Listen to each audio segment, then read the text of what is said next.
Assalamualaikum warahmatullahi wabarakatuh. Berjumpa lagi di channel Murcia Cia. Di video ini saya akan menyampaikan video yang sedang viral-viralnya, yaitu masalah barang yang kita beli dari luar negeri ke Indonesia.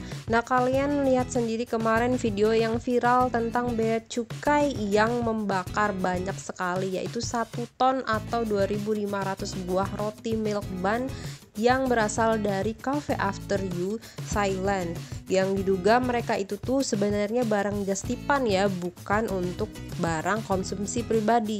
Nah, terbitnya aturan itu sih guna memperkuat pengendalian barang impor sih, katanya seperti itu.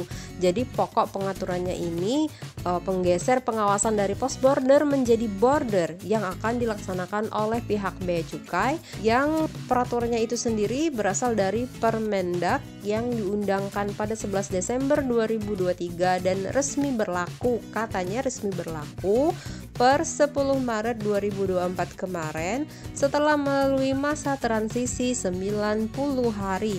Permendak ini kalian bisa download sendiri via PDF di internet, sudah ada. Kalian bisa baca-baca sih kalau misalnya paham ya, karena aturannya tuh banyak sekali. Dan Bea Cukai Soekarno-Hatta ini memiliki tugas dan fungsi mengawasi masuknya barang impor di terminal kedatangan internasional ataupun melalui terminal kargo Bandara Internasional Soekarno-Hatta. Nah, barang-barang impor yang dibatasi yaitu termasuk hewan dan produk hewan maksimal 5 kg dan tidak melebihi 1.500 US dollar per orang per penumpang.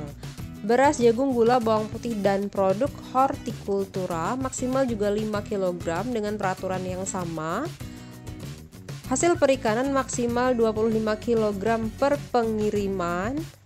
Telepon seluler, komputer genggam, dan tablet maksimal 2 unit per orang dalam satu kedatangan, jangka waktu 1 tahun. Mainan bernilai maksimal 1.500 US dollar juga per orang. Tas maksimal 2 pieces per orang, alas kaki maksimal 2 pieces per orang juga, 2 pasang Terus barang elektronik maksimalnya 5 unit dan bernilai maksimal FOB 1.500 US dollar per orang. Sepeda roda 2 dan roda 3 maksimal 2 unit per orang. Minuman beralkohol maksimal 1 liter per orang. Dan barang tekstil sudah jadi lainnya itu maksimal 5 pieces per orang. Jadi jumlah komoditas barang bawaan penumpang tersebut memiliki batas maksimal ya saat kembali pulang ke tanah air, baik itu kalian liburan ataupun kalian merupakan PMI yang bekerja di luar negeri untuk kembali ke Indonesia. Semuanya aturannya kena ya teman-teman. Jadi kata mereka itu, kalau memang muatannya ini berlebih dari aturan yang sudah ditentukan, maka mereka harus membayar bea masuk dan pajak dalam rangka impor.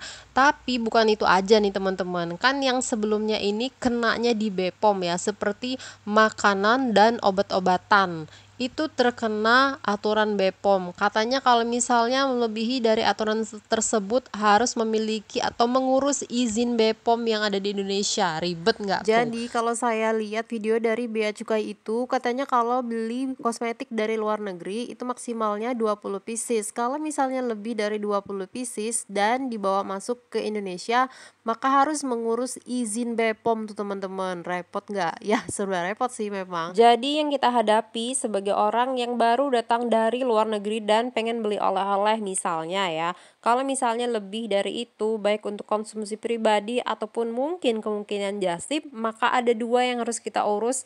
Misalnya kita beli kosmetik, obat-obatan ataupun makanan, itu tuh harus sesuai dengan aturan bea cukai dan juga aturan BPOM. Ada baiknya memang sosialisasinya itu dijalankan dengan sebaik-baiknya agar masyarakat awam itu tuh enggak pusing, karena kita tuh bukan pelaku ekspor dan impor penjualan ya. Kita keluar negeri tuh jalan-jalan, spend money, pengen beli oleh-oleh buat diri sendiri, buat keluarga, teman-teman. Tapi dengan adanya peraturan yang sometimes aplikasinya tidak jelas waktu di lapangan, itu kita tuh jadinya serba bingung gitu loh ya. Dan meskipun aturannya itu jelas, tapi kalau misalnya aplikasinya itu beda-beda, gak bakalan ngerti kita bawa barang berapa banyak berapa yang kena pajak, berapa hitungannya, itu tetap tidak bakalan dimengerti. Oke, kalau misalnya saya bandingkan saja dengan Australian Border, itu clear sekali di websitenya ABF ya, kita bisa pelajari di situ. Jadi ada kriteria barang yang boleh masuk dan tidak boleh masuk. Sudah, cuma 2 kriteria itu. Kalau misalnya dilanggar, ya udah bakalan kena denda gitu aja, simple. Dan cerita-cerita tentang di lapangannya itu ada yang bilang kalau misalnya koper yang ada di bagasi itu kan bakalan lewat conveyor belt ya teman-teman. Nah itu bakalan ditandai kalau tagnya ada tanda, berarti kita bakalan diinterogasi sama petugas bea cukai. Tapi katanya kalau nggak ada coretan di tag bagasi itu kita bakalan lolos.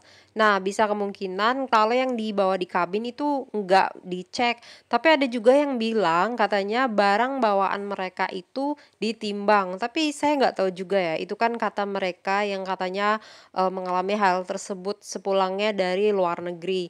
Jadi itu saja mungkin sharing saya kali ini. Saya hanya share informasi agar teman-teman itu bisa lebih waspada lagi tentang barang bawaan yang sudah dibeli dari luar negeri yang ingin kalian bawa masuk ke Indonesia.